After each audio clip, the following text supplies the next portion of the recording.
So it's kind of hard to keep myself clean right now.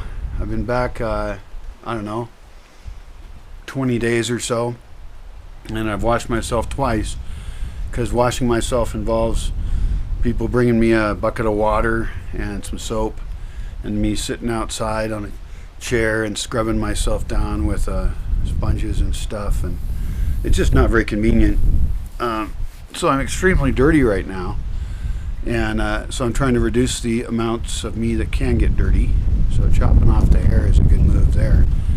And of course, it's always fun. It's a identity change, right? Makes me look different. And of course, people judge people by how they look, which is semi-accurate, since people do craft their look a lot.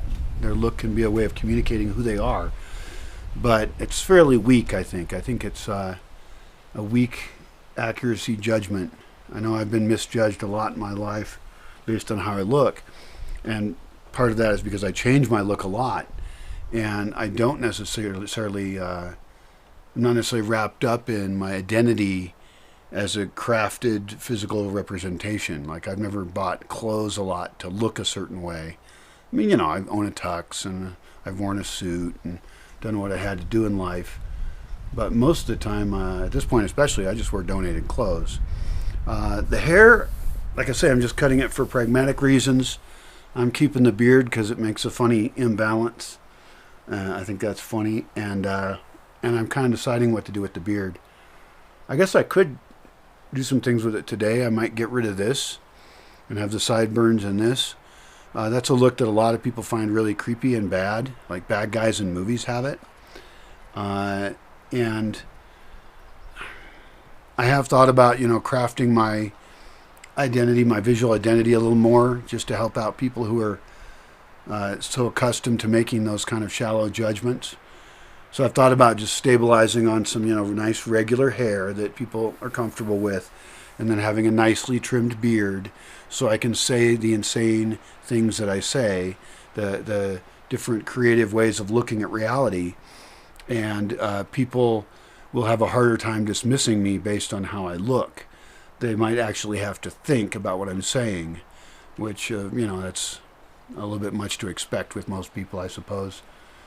But anyway, for now, I don't care. This feels really interesting and great, and I'll get nice and clean and have some fun.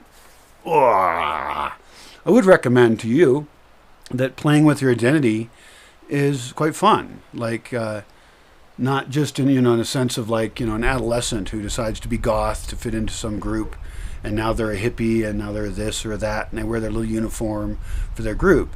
But instead, play with your identity in ways that mess with your identity, so that you're not comfortable with settling into one way of being into some group.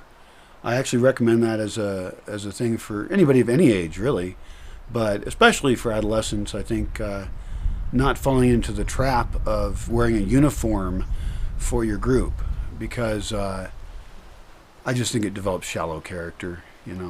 It's frightened people do that. Frightened people wear what people tell them they should wear, and I think we can do better than that.